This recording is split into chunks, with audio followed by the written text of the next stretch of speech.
اللہ کے نبی کتنے خوبصورت زندگی کے اصول بتا گئے ہمیں. لقد کان لکم فی رسول اللہ اسوۃ حسنہ.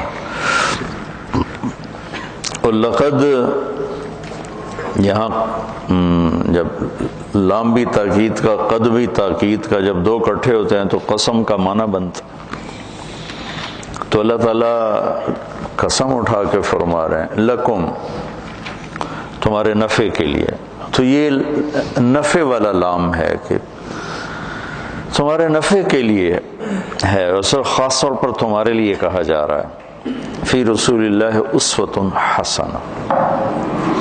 ایک اسوہ کا مطلب ہے نمونہ. حسنہ کی جگہ کاملہ کا لفظ بھی آ سکتا ہے کہ مکمل نمونہ ہے. مکمل کا لفظ ہیوی ہے، حسنہ کا لفظ پرکشش ہے، خوبصورت. تو خوبصورتی ہر انسان کی کمزوری ہے.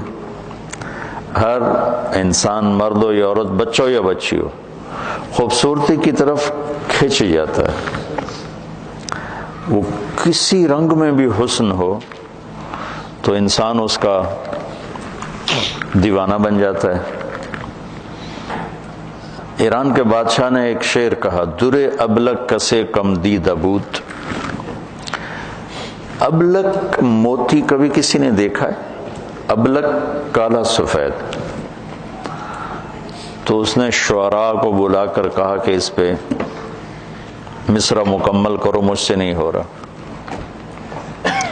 تو سارے شعراء عاجز ہو گئے، کہا اس پہ کوئی ہے نہیں.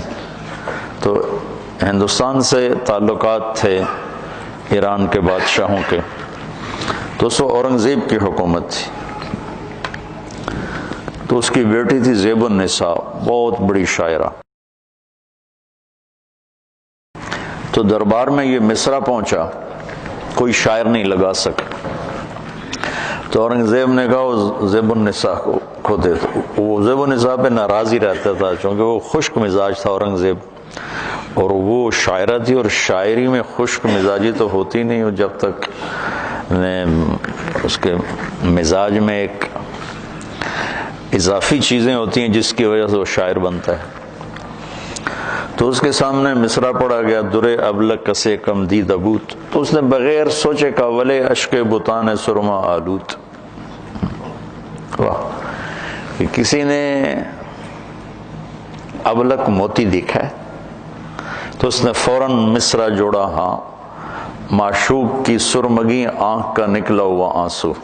تو کمال ہے. جب اب یہ ایسا حسن تھا کلام کا کہ بادشاہ نے جب یہ سنا تو وہ پاگل ہو گئے. انہوں نے کہا میں زیب النساء سے ملنا چاہتا ہوں. یہ بتا رہا ہوں کہ حسن کسی چیز میں بھی ہو تو آدمی کھنچتا ہے. انہوں نے کہا میں زیب النساء سے ملاقات کرنا چاہتا ہوں. وہ مجھے کہے گی تو میں وہیں آ جاؤں گا کہ میں ایسی شاعرہ کو دیکھنا چاہتا کہ اس نے کتنا خوبصورت اسلوب اور تشبیہ اور کمال کر دی. تو زیب النساء نے پھر شعر لکھ کر بھیجا، در سخن من مخفی منم چون بوئے گل در برگ گل. میں اپنے کلام میں اس طرح پوشیدہ ہوں جیسے پھول میں خوشبو پوشیدہ ہوتی. ہر کے دیدن میل دارد در سخن بیند مرا. جسے مجھے دیکھنے کا شوق ہے وہ مجھے میرے کلام میں دیکھ لے.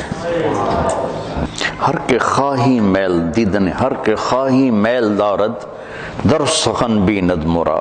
فارسی بھول بھلیاں ہو گئی، اتنی پڑھی بھی نہیں تھی.